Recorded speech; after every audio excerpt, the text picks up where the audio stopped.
आपकी बात सुने राजनाथ जी और पीएम साहब दोनों, बहुत खूबसूरत है हर बात, लेकिन अगर दिल भी होता तो क्या बात होती. The irony is not lost on us parliamentarians present here or on a billion plus Indians who we represent, that we are living in an India today where real unemployment among the youth is upwards of 20%. That we are choking in a national capital where AQI routine levels are over 800, when the centre is purposefully starving non-BJP states of their Manrega, their housing and their water dues, where millions of people are being subjected to a hurried, arbitrary process of mass disenfranchisement, when in session after session, we in the opposition are bullied, browbeaten and prevented from raising pressing issues of national importance, suddenly the government finds it so important, so necessary, so urgent to discuss the historical complexities of a song. What is even more ironic is the claim that the hate and divisiveness in today's India can be linked back to this song. And by the way, just 2 weeks ago, on November 24, 2025, the Rajya Sabha Parliamentary Bulletin published a section on parliamentary customs and conventions, where it explicitly informed all members that the decorum and the seriousness of the proceedings of the House requires that there should be no Jai Hind, Vande Mataram, or any other slogans raised in the House. So Vande Mataram, in your view, as of last week, placed on record in a parliamentary bulletin as a slogan that was both indecorous and non-serious. And yet, you suddenly want to discuss it for 10 hours in this House. Why? I tell you why. Because no doubt, some half-wit BJP IT cell minion has probably advised you that the Vande Mataram card, if played right, will give you an advantage to the BJP in the 2026 Bengal elections. There is no other reason behind the timing of this discussion, none at all, take it from me. But we are delighted. We are delighted not only to be able to get this fabulous opportunity to give you a lesson in history, but also to demonstrate to you that how delving into Vande Mataram will only prove how removed you are from the soul of Bengal, from the psyche of Bengal, and how our Ma will never be hostage to your narrow electoral goals. Yes. Let the history lesson begin. What do you say? Let it begin. Bankim Chandra Chattopadhyay's two-stanza hymn, Vande Mataram, was first published in the literary journal Bongo Darshan on November 7, 1875. At that time, there were no patriotic societies or nationalistic organizations to speak of in India, except for the Indian League in Calcutta, which was founded by some patriotic Bengalis, Shishir Ghosh, Ananda Mohan Bose, Surendranath Banerjee, to rally public support against British colonial rule. The RSS and the BJP were nowhere in sight. The RSS was formed 50 years later, in 1925, and the BJP was formed 105 years later, in 1980. And incidentally, the ruling party, the Sangh Parivar, do not sing Vande Mataram.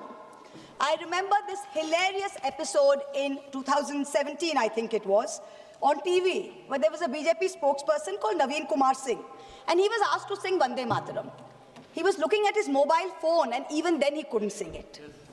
Also, in August 2017, I remember a cabinet minister in the UP government, Baldev Singh Aulak, I think his name was, he was unable to correctly sing this song on a TV news show. In January 2019, before the last Lok Sabha election, BJP leaders held a protest where they were going to make Muslims sing the song. They themselves could not sing the song correctly, so the meeting descended into chaos, and the BJP leaders and their followers chanted slogans like, "Is desh mein agar rehna hoga, to Vande Mataram kehna hoga."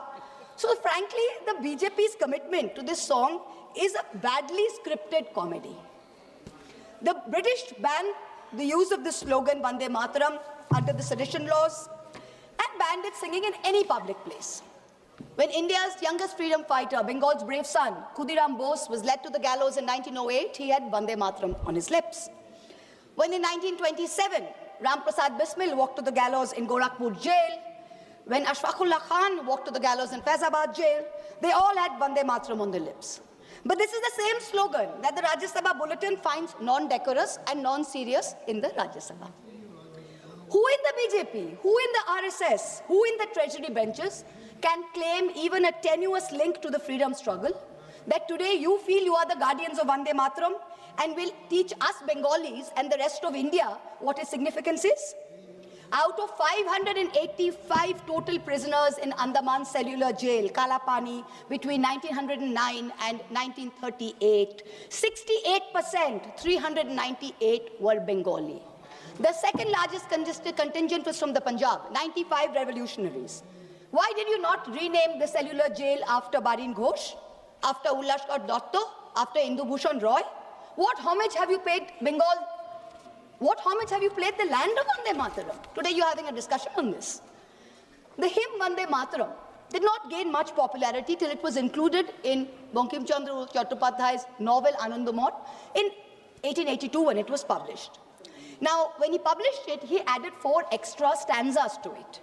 The first 2 stanzas, which he had written in 1875, were a lyrical ode to the motherland. It says, giver of bliss, beauty.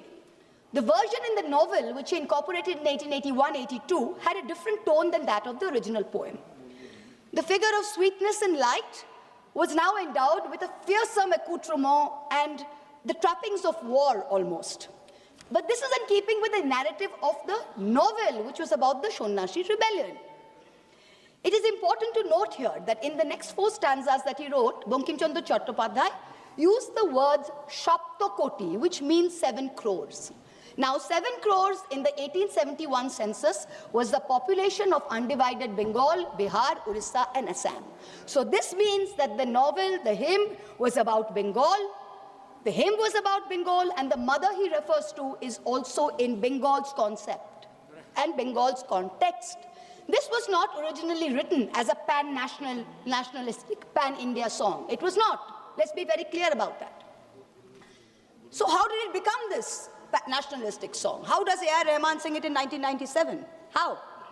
It was none other than the poet laureate Rabindranath Tagore who composed the first musical score of the song based on Desh Ragini around 1885. Rishi Bankim liked the song and the tune so much, he himself included it in the 3rd edition of his book, Anandamot, in 1886. Tagore, in 1937, writes to Nehru, and he writes to Nehru that the privilege of originally setting its first stanza to the tune was mine. When the author was still alive, Bankim died in 1894. He says, I set it to tune while Bankim was still alive. And I was the first person to sing it. So Tagore was the first person to sing it publicly before a public gathering of the Calcutta Congress in 1896. So Tagore sets the tune and he sings it publicly in the presence of Rahmatullah Saini, Dadabhai Naoroji, Surendranath Banerjee. The song gained mass popularity when? Only after 1905, when the Swadeshi movement as a reaction to Lord Curzon's partition of Bengal took place. Itinerant singers sung it in Prabhat Feris every morning to raise national consciousness. Rabindranath Tagore himself, on Raksha Bandhan Day, October 16th, 1905, led the famous anti-partition protest where Hindus and Muslims tied Rakhis on each other and said, Vande Mataram. Today, this BJP government, who claims to promote Vande Mataram, has ensured that even the moon, that moon of Raksha Purnima, that moon of Eid, has been partitioned. Hindu women can break their Karwa Chauth fast on their roof with the sighting of the moon, but a Muslim in a BJP-ruled state is forbidden from offering Eid ka namaz on his roof to the same moon. And you are blaming a song for India's divisiveness. The song was sung again during the Congress session in Benares in 1905 by Tagore's niece, Sharla Devi Chaudhurani, who replaced the Shaptokoti, the 7 crores, with Trikshakoti, which means 30 crores, which is the population of India in the last census of 1901. So this is the first time that the song is gathering up pan-national appeal. Gandhiji, in the Indian Opinion paper, he writes in December 1905 that this song is so popular. Just as we worship our mother, so is this song a passionate prayer to India. Tagore continued to use the refrain Vande Mataram almost as a slogan in some of his own songs. He says it in many of his own songs. Eki Sutre Badhiyachi Sahasra Jibon, Bande Mataram. Many of his own songs use the term Bande Mataram. The Swadeshi agitation of 1905 and 1908 saw Vande Mataram as a clarion call. The great Tamil poet Subramanya Bharati, he translated it in Tamil in 1905. It began to be sung in meetings and processions all over India, from coastal Andhra Pradesh, from Vijayawada and the Krishna, to after Jallianwala Bagh in the canals and cantonments of Punjab, where they didn't think of it as a Bengali Sanskrit hymn. They saw it as a shared call of resistance. You, this government today, claim to be the guardians, the true upholders of the spirit of Vande Mataram. We've listened to the Prime Minister for an hour. We've listened to the Honorable Defence Minister for an hour tell us about how they are the true upholders of Vande Mataram. So let me, as a true Bengali, as a proud Bengali, speak for 10 koti Bengalis today, who you call Bangladeshis, who you call Rohingyas. You harass us on the streets, in colonies. You throw us out when we are pregnant across the border. I'm going to dissect the song stanza by stanza and demonstrate how you are butchering both the spirit and the soul of Vande Mataram far more than any 1937 resolution ever did. Shujalang Shufalang Balayaja Shitalang Shushamlang Mataram. What do we have here? What have you done on your watch? Shujalang, beautiful abundant water. Over 70% of India's surface water is undrinkable today. India ranks 120 out of 122 countries in the Water Quality Index. 21 major cities, including Delhi and Bangalore, are expected to deplete their groundwater reserves by 2030. And yet, in the face of this data, the government is cutting the Jal Jeevan Mission money to all the states. Bengal itself is owed 3,000 crores in Jal Jeevan Mission money. This is what you're doing for Shujalang. Malayaja Shitalang, the cool, fresh air. This is a joke. The AQI in the national capital today is between 800 and 1,000 routinely. Our children are choking. The elderly are dying. You know what the centre's done? The centre has exempted 78% of thermal power plants from installing key anti-polluting systems. The Environment Ministry has spent less than 1% of its 858 crore pollution fund in 24-25.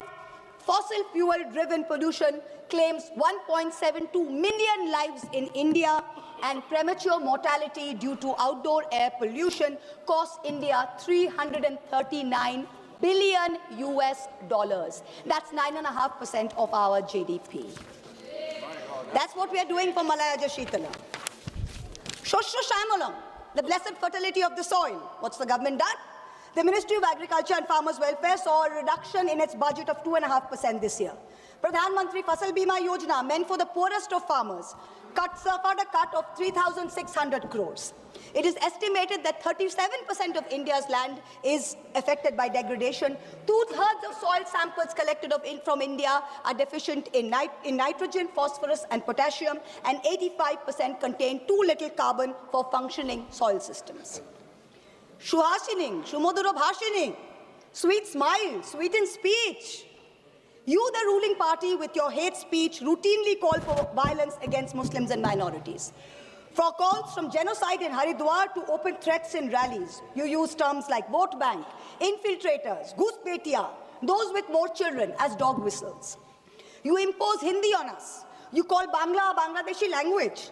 You have unleashed the worst kind of linguistic terrorism on all of us, where people are scared to speak their mother tongue in the streets of Delhi, in the streets of Gurgaon. There is no Shumodhura Bhashaning in today's BJP. Shukhodang, Borodang, Matarang, give us happiness. Today, an arbitrary, hurried exercise of your design is making the Election Commission force such work pressure that BLOs are committing suicide. And what does the Election Commission say to us? They say, oh, it's in the line of duty. They should be happy doing it. India is ranking 118 out of 147 countries in the 2025 World Happiness Report. To be a minority in India today is to be perpetually suspect, perpetually second class, and perpetually subordinate. Far from feeling happy, minorities are fearing the state instead of feeling protected by it. Tumi vidya, tumi dharmo. Sir, I have 22 minutes. Only two speakers. 1 minute. Time has to extend. Okay. Already we Tumi vidya, tumi dharmo.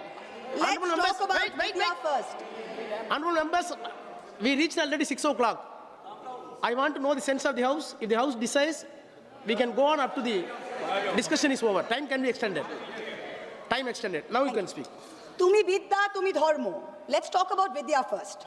Under this government, outlay for education is still at an abysmal 3.8%, far below the 6% envisaged by the NEP and far below other developed nations. Grant in aid for the All India Council of Technical Education has dropped nearly 61% in the last 2 years. The UGC's budget has been slashed by 47%. Let's take one example, Delhi University. The University of Delhi is grappling with a fund gap of 250 crores in this financial year. It needs 544 crores. The UGC has allocated just 313 crores. Tumi Vidya? Doesn't seem so. Now we come to Tumi Dharmo. When Rishi Aurobindo translated the verses of Vande Mataram into English in Karma Yogi in 1909, he translated dharma as conduct, not religion. Here was the root of the difference between a communalistic and a nationalistic interpretation and the political use of Vande Mataram as a song, as a war cry. It's not a communalistic interpretation. It is a nationalistic interpretation, and Rishi Bonkim's hymn Dharma signifies conduct. And for a ruling party, for a prime minister, it should not just be Dharma, it should be Raj Dharma. I cannot help but remind this House of the late Prime Minister Atal Bihari Vajpayee, who in March 2002, when asked what a certain chief minister ought to do, famously said, Raj Dharm ka palan kare. Raj Dharm, Raja ke liye, Shasak ke liye. Praja praja mein bhed nahi ho sakta. Na janam ke aadhar pe, na jati ke aadhar par, na sampradaya ke aadhar par. Hand on heart, tell this House, is the government fulfilling its dharma? No. Bahute tumi ma shakti, hridoye tumi ma bhakti. Rishi Bonkim said, faith should be in your heart and strength should be in your arms. This government instead has moved faith into its arms. You have made bahute bhakti with your brute force, with your majority, and you're bulldozing your way into the national secular fabric. And your heart is weak because our enemies are striking again and again. And yet we are letting a president of a third country proudly proclaim over and over again that he blackmailed India into accepting a ceasefire. Omolang otulang, without a stain, without compare. Where has the government brought us today? Let me compare across some major global indices since 2014. The UN's report says inequality reduces India's Human Development Index by 31%, one of the highest losses in the region. The World Press Freedom Index, India fell from 140 in 2014 to 141 today. On the World Economic Forum's Global Gender Gap Index, India went from 114 in 2014 to 131 today. Most important, on the Global Hunger Index, which measures child malnutrition, India used to rank 55 out of 76 in 2014. Today, it ranks 102 out